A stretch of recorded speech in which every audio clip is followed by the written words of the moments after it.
adjectives. Sardines, pilchards, are nutrient-rich, small, oily fish widely consumed by humans and as forage fish by larger fish species, seabirds and marine mammals. Sardines are a source of omega-3 fatty acids. Sardines are often served in cans, but can also be eaten grilled, pickled, or smoked when fresh. The term sardine was first used in English during the early 15th century, and may come from the Mediterranean island of Sardinia, around which sardines were once abundant. The terms sardine and pilchard are not precise, and what is meant depends on the region. The United Kingdom's Sea Fish Industry Authority, for example, classifies sardines as young pilchards. One criterion suggests fish shorter in length than 6 inches, 15 centimeters, are sardines, and larger ones pilchards. The FOWL/WHO Codex standard for canned sardines cites 12 species in the order of Clupeiformes that may be classed as sardines, including Atlantic herring, Clupeihaengus, and bristling sardine, Spractus, Fishbase, a comprehensive database of information about fish, calls at least 6 species just pilchard, over a dozen just sardine, and many more with both those two basic names qualified by various adjectives. Sardines are commercially fished for a variety of uses: bait, immediate consumption, canning, drying, salting, smoking, and reduction into fish meal or fish oil. The chief use of sardines is for human consumption. Fish meal is used as animal feed, while sardine oil has many uses, including the manufacture of paint, varnish, and linoleum. Sardines are canned in many different ways. At the cannery, the fish are washed, their heads are removed, and then smoked or cooked, either by deep frying or by steam cooking, after which they are dried. They are then packed in either olive, sunflower, or soybean oil water, or in a tomato, chili, or mustard sauce. Canned sardines in supermarkets may actually be spracked, such as the bristling sardine, or round herrings.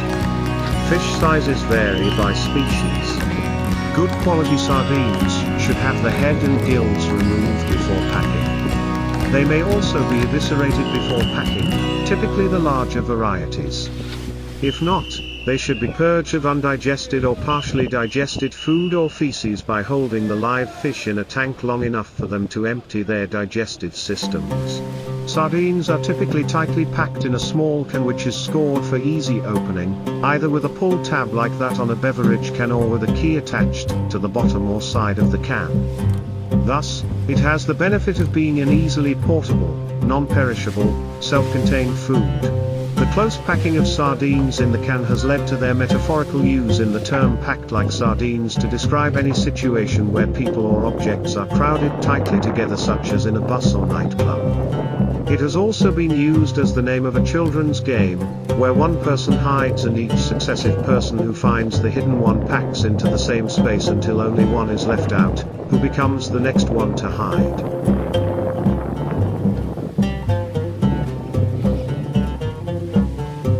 There are many different techniques for traditional and industrial fishing depending on the aquatic species to be caught.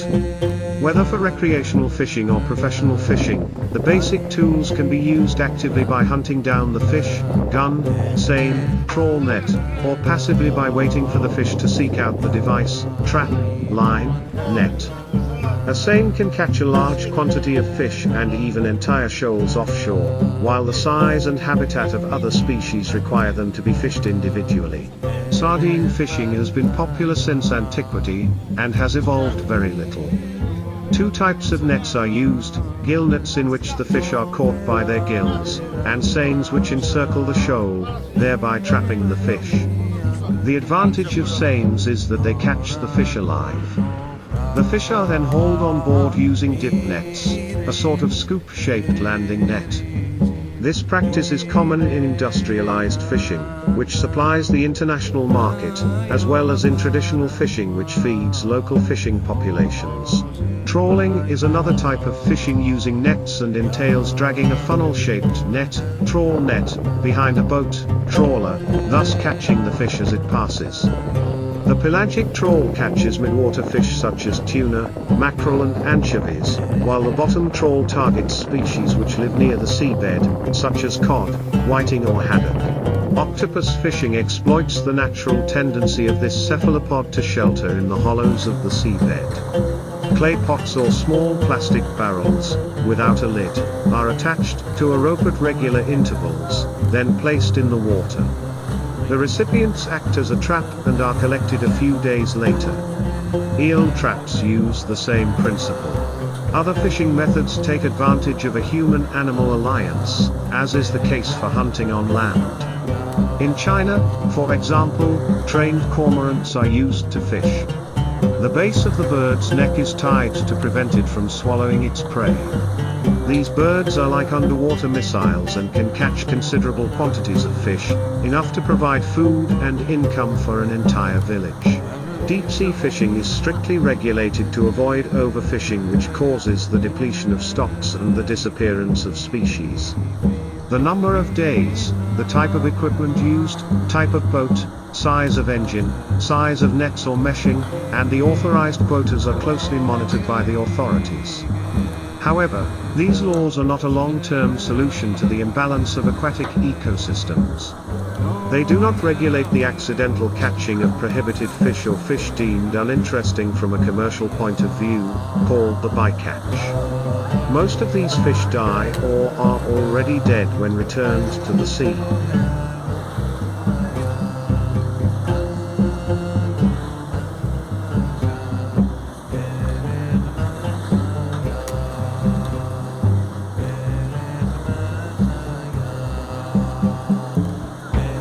After a decade of sardine fishing restrictions in Portugal, João Rodrigues embarks on a journey along the Portuguese coast, to see whether sardine populations have recovered. Along the way, he finds out more about Portugal's long-standing relationship with this special fish. 5 nautical miles off the Cape of São Vicente, the warm night is not enough to lighten the focused expression of Fabio Mateus, a young fisherman and master of the trawler Flor de Burgão. Mateus and most of his fishing colleagues strongly believe that a turning point in the sardine fishing industry has already been reached. It is true that we went through times of crisis, but now the sea is full of sardines, he says while maneuvering the boat. The absence of fish on board, however, seems to contradict his words. A few minutes before the sun rises, the journey that began at 2 a.m. seems destined to fail. Suddenly, a red spot on the sonar monitor creates agitation on board. The blast of a loud horn awakens the crew of 6 sleeping under deck, who quickly grab their nets. A cloud of loud seagulls and the water splashes of a group of bottlenose dolphins are my signals to enter the water. Holding my breath, with camera in hand, I dive into a duel between man and nature. Mateus and his team use purse seine nets to catch the sardines, the dominant fishing method off the Portuguese coast. The method utilizes a long, high net wall that surrounds the targeted fish and reduces their escape routes. While the bottom edge is held down by weights, the top edge is usually buoyed by floats. When a large school of fish is surrounded, the bottom can be drawn together to enclose it. After quickly drawing a circumference, leaving behind a gigantic 300-meter long and 90-meter high net, the trawler returns to its starting point where the chatter, the support boat, waits to close the trap. It is a dance of precision and gestures that has been repeated 1,000 times by generations of fishermen. At the water's surface, bright yellow buoys mark its location. "Hurrah!" shouts a man with rubber boots, as they throw cables from one vessel to the other. When pulling the reteneda, a guide cable sewn to the bottom of the net, it closes the fishing device, sealing the fate of the fish inside. In less than an hour, the wild capture ends and we make our way back to Sagres Fish Market. On board are smiles, good spirits and 3,000 kilograms of fish. "So, was I right or was I wrong?" asked Mateus in a teasing, friendly tone. Despite the lucky catch for the crew, the team are concerned for the future. With the low price of sardines nowadays, if the government does not considerably increase the quota, for allowed captures. I'm not sure how long we'll be able to hold on, says Mateus. Portugal's close relationship with sardines has been formed over hundreds of years. Thanks to a special set of oceanographic elements in the region, including low water temperature, high salinity and an abundance of nutrients, large quantities of phytoplankton and zooplankton, the favorite prey of myriad pelagic fish, are carried to Portuguese waters. From the surface to a depth of around 100 meters, large, abundant schools of sardines dominate the continental shelf, and they have done since ancient times. According to Álvaro Garrido, a specialist in the history of fisheries and sea economics at the University of Coimbra, archaeological records show that ancient methods of capturing and preserving sardines existed as early as the Roman period. Closely linked to the existence of salt in the region, it allowed for an increase in the availability of a valuable natural resource that, even today, is still present in the gastronomic and popular culture of Portugal.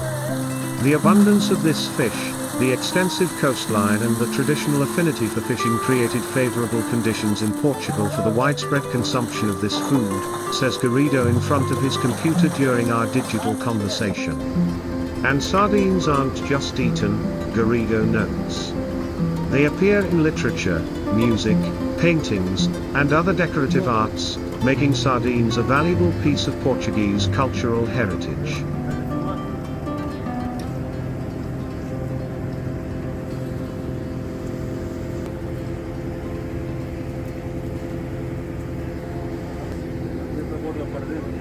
A vertical net curtain is used to surround the school of fish, the bottom of which is then drawn together to enclose the fish, rather like tightening the cords of a drawstring purse. Purse seine fishing in open water is generally considered to be an efficient form of fishing. It has no contact with the seabed and can have low levels of bycatch, accidental catch of unwanted species. Purse seines can also be used to catch fish congregating around fish aggregating devices, FADs. This fishing method can result in higher levels of bycatch. MSC certified fisheries using purse seines must ensure that they leave enough fish in the ocean to reproduce. This can be achieved by targeting schools of adult fish and using a mesh size large enough to allow smaller fish to swim free. Are sardines sustainable? At the MSC, we believe that there is no such thing as a sustainable species, only sustainable stocks. Stock is another word for group or population of fish. There are many stocks of sardines around the world, several of which are MSC certified, meaning you can find certified sustainable sardines with the blue fish label throughout North America. Long story short, if your sardines have the MSC blue fish label on them, they're sustainable. That means enough sardines are being left to continue reproducing, they were caught in a way that minimizes environmental impact, and there is responsible management in place so any changes to the population or the environment are monitored and can be responded to as needed. Sardines with the MSC Blue Fish label are certified sustainable and can be traced back to a well-managed fishery. Did you know? While the main use of sardines is for human consumption, they have many other uses. Sardines are used as fishing bait as well as for fish meal that is used in animal feed. Sardine oil is used in margarine in Europe, and it can also be used to manufacture paint, varnish, and linoleum worldwide. They are a popular seafood choice around the world. In India, they are typically eaten fresh and fried or made into curries, while in the Philippines they are often eaten dried and dipped in vinegar or fresh and simmered in a spicy tomato sauce for breakfast.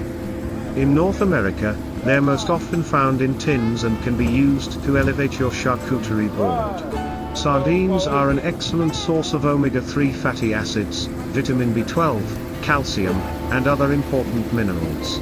Where to find sustainable sardines? MSC certified sardines can be found in most grocery stores or online retailers. Don't forget to check the canned foods aisle. And learn how to become an expert on finding sustainable seafood with our Where to Buy page.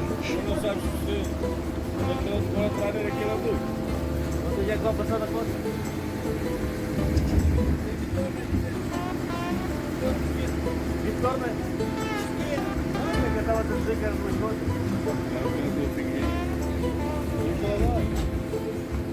Here's my all-time favorite bait for just about everything on the Gulf Coast. Spanish sardines, Sardinella aurita, are members of the herring family and have a slender body, bluish or greenish back, white belly and very silver sides. They grow to about 10 inches, and will fill your bait well with loose scales very quickly. You must have a good water flow to keep them healthy, especially during summer when water temperatures are high. Everything loves to eat sardines, and they are great bait either alive or cut, trolled or fished on the bottom. They can be caught on gold hook rigs or with a cast net, 3/8 inch mesh, in shallow waters. They are frequently found around piers and reefs. When you do catch them, you should immediately hook 1 or 2 on your rods and begin fishing right where you caught them, at least for a little while, because generally there are some predators around feeding on them. Those predator species are generally the fish you're looking to catch. Note, sardines can be fished out by the commercial netters, and have been in the past in California and the Tampa Bay area as well as other parts of the world. Watch your coastal area if you have lots of Spanish sardines around. If you see the first seiners or trawlers starting to catch them, you had best get immediately involved with a strong conservation group if you want to see these valuable baitfish saved. Pacific sardines are filter feeders that feed on a variety of phytoplankton and zooplankton. Though they filter very small prey, they use their relatively large eyes and exceptional eyesight to increase the density of prey in the water that they filter. This strategy is in stark contrast to that used by the very large-bodied filter feeders, like whale sharks and basking sharks, which essentially feed blindly and rely on large volumes of water to obtain sufficient prey. Pacific sardines are important prey for a large number of pelagic species, including seabirds, marine mammals, sharks, bony fishes, and even pelagic invertebrates.